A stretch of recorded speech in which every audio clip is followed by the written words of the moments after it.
Her sister slipped and said, "You're way better than her 10 other exes. She finally chose a good guy, but she told me I was her first." I smiled until I found a journal where she rated every guy she slept with. I was last. She came home to a printed copy taped to the door, highlighted in red. Hey viewers, real quick, only 8% of you watching are subscribed, and the channel's kind of stuck right now. If you enjoy these stories, hitting that subscribe button would really help us keep going. Thanks. I'm 29M Jake, typing this while Lisa packs her stuff upstairs. This happened yesterday, and I'm still processing the sheer audacity. Saturday afternoon, Lisa 26F and I were having lunch with her family. Her sister Emma 24F had too much wine and started getting chatty about Lisa's dating history. "Jake, you're seriously the best boyfriend Lisa's ever had. Way better than her other 10 exes. She finally chose a good guy." The table went quiet. Lisa's face turned red. Her mom shot Emma a look that could kill. 10 other exes? I kept my voice casual, but my brain was doing math. Lisa forced a laugh. "Emma's exaggerating. You know how she gets with wine." But Emma wasn't done. "Remember that guy Marcus? And before him there was Tyler and that jerk from college." "Emma, shut up." Lisa's voice was sharp now. I'd been with Lisa for 8 months. She told me early on that she'd only been with one guy before me. Her high school boyfriend Tommy. Said she wanted to wait for the right person, that intimacy was special to her. I respected that. Found it refreshing, actually. Turns out I was number 12, not number 2. The rest of lunch was awkward. Lisa kept apologizing for Emma's confusion. Emma kept drinking and looking confused about why everyone was mad at her. That evening, Lisa tried to smooth things over. "Jake, Emma was drunk. She gets our friend group mixed up with my dating life. You know how sisters are." "Lisa, she was pretty specific. She even started naming guys. She's thinking of my college friends' boyfriends. Emma's always been weird about details." I wanted to believe her, but something felt off. Lisa was fidgety, avoiding eye contact, over-explaining everything. Looking back, this wasn't new behavior. She'd always been secretive about her phone, weird about running into people around town, always had explanations for everything. Sunday evening, Lisa was at her book club. I was looking for my phone charger and remembered seeing one in her nightstand drawer last week. That's when I found it. A leather journal tucked behind some magazines. I wasn't snooping. I was literally reaching for a charger cable when I felt it, but when I pulled it out, it fell open to a page titled "The Complete List" in Lisa's handwriting. My stomach dropped. It was a rating system. Names, dates, scores out of 10 for different categories: performance, size, technique, relationship potential, overall experience. Detailed notes about what each guy did right or wrong. 12 names total. I was at the bottom. Number 12. The entries weren't just from before we dated, they were ongoing. She'd been updating this thing throughout our entire relationship. My scores? 4 out of 10 for performance, 3 out of 10 for size, 6 out of 10 for technique, 2 out of 10 for excitement factor. Overall rating 3.8 out of 10. The notes were worse. Sweet but boring. Predictable. Tries hard but no natural talent. Good boyfriend material but disappointing physically. Can live with it for stability. Can live with it. For stability. The guy above me, Marcus, got straight 9s and 10s. Best I've ever had. Amazing connection. Wish he wanted something serious instead of just fun. Another ex got an 8 overall with notes like, "Incredible chemistry, made me feel alive. Too bad he moved away." Number 3 on the list had notes, "Wild and exciting. Never knew what to expect." Relationship was chaos, but the physical connection was unreal. I sat there reading this thing for 30 minutes, every detail of our private moments analyzed and compared to 11 other guys, ranked dead last in almost everything that mattered to her. Entry after entry showed me what Lisa really thought, that I was safe, reliable, boring, the guy she settled for when the exciting ones didn't work out. The most recent entry was from last week, 8 months with Jake. Still hoping things improve, but starting to accept this is just how he is. At least he's stable and treats me well. Good enough for long term, even if not exciting. When Lisa got home, I was sitting at the kitchen table with the journal closed in front of me. "Hey babe, how was book club?" She kissed my cheek like nothing had happened. "Interesting, I was looking for a phone charger in your nightstand." She glanced at the journal and her face went white. Jake, I can explain. Explain what? That you've been lying to me for 8 months? That I'm actually your 12th, not your second? That you've been rating our sex life like a Yelp review? It's not what it looks like. It's exactly what it looks like, Lisa. You kept a scorecard. I'm in last place. She started crying. Jake, those numbers don't mean anything. I love you. You love that I'm stable. You love that I'm good enough for long term. You settled for me because the guys you actually wanted didn't want commitment.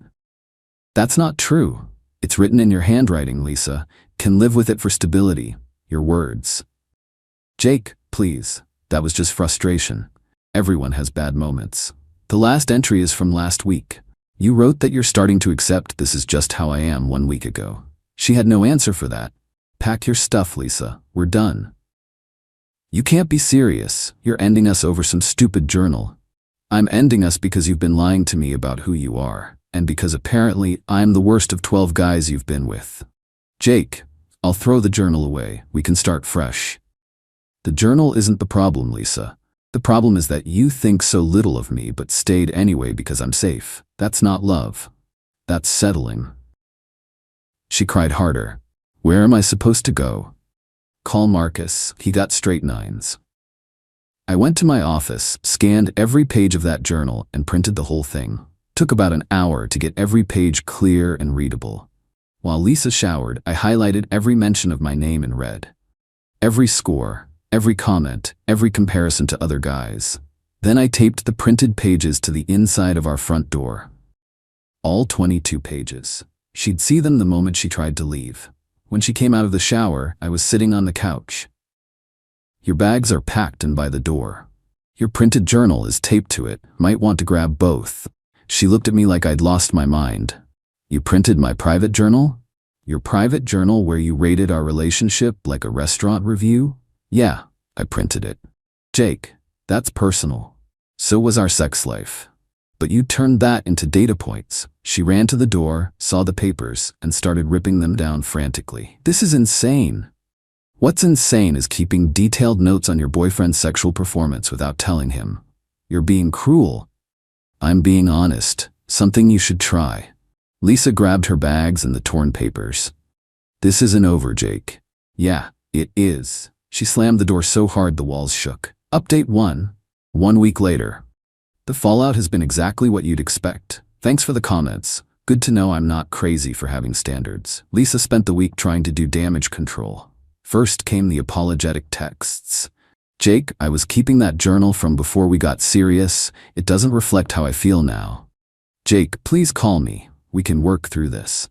Jake, I'm staying at Emma's. She feels terrible about what she said. I didn't respond to any of them. Then came the angry texts when she realized I wasn't budging. You had no right to print my private thoughts. You're being ridiculous over something that doesn't matter. I hope you're happy ruining what we had over your ego. Tuesday, Emma called me. Jake, Lisa's a mess. She really loves you. Emma, she ranked me last out of 12 guys. That's not love. She was young when she started that journal.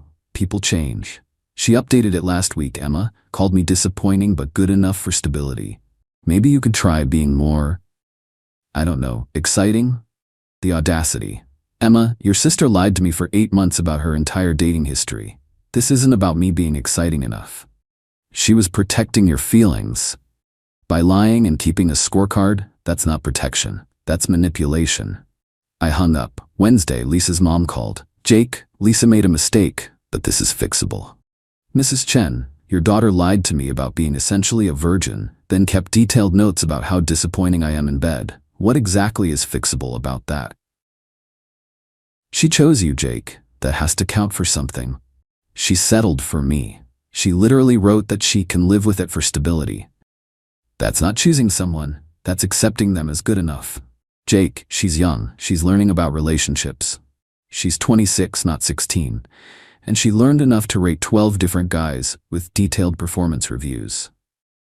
Thursday brought the reality check I needed. My buddy Alex called. Dude, I heard about you and Lisa. That journal thing is crazy. How'd you hear about it? Lisa called Sarah crying about it. Sarah told me. But here's the thing. I knew about some of Lisa's exes. She wasn't exactly quiet about her dating life in college. What do you mean? Remember when you guys first started dating and you mentioned she was inexperienced? I almost said something then, but figured it wasn't my business. You knew she was lying?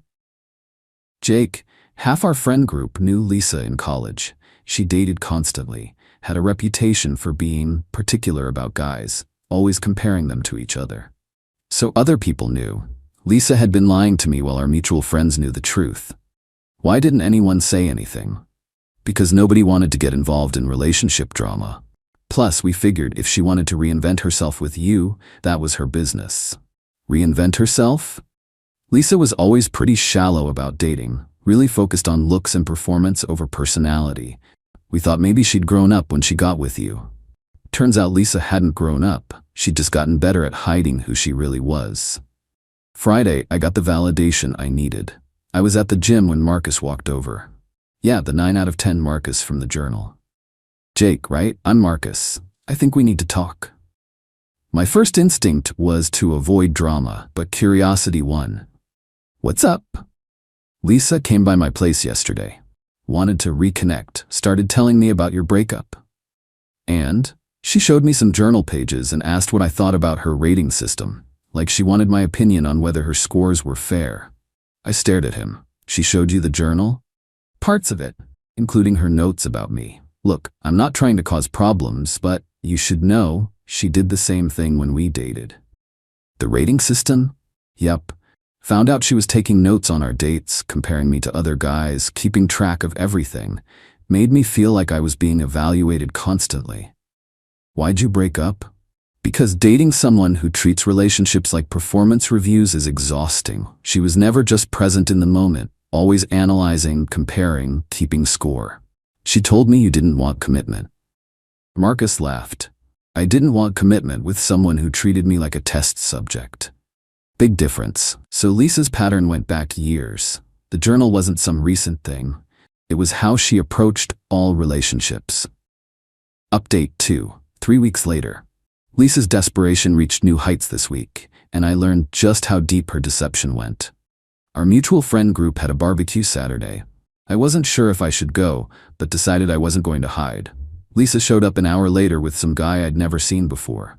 Tall, muscular, looked like he stepped out of a fitness magazine. Lisa was all over him, laughing too loud, touching his arm constantly, making sure everyone noticed. Our friend Mike pulled me aside. Dude, she's totally trying to make you jealous. Mission failed. I feel bad for the guy. You're not bothered at all? Mike, would you be jealous if your ex brought a new guy to prove she was over you? Probably, yeah. Even if you found out she'd been rating your performance and you came in last place? Oh, yeah, that changes things. But here's where it got interesting. Sarah, Alex's girlfriend, came over looking uncomfortable.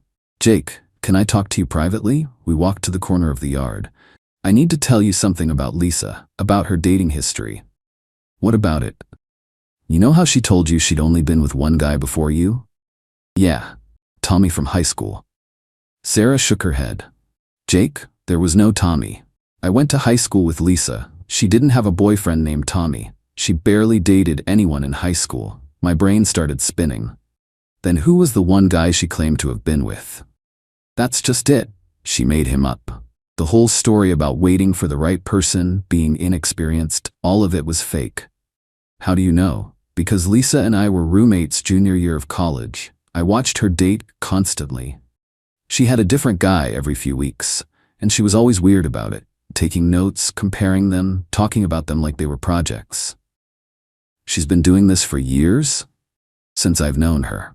But here's the really messed up part.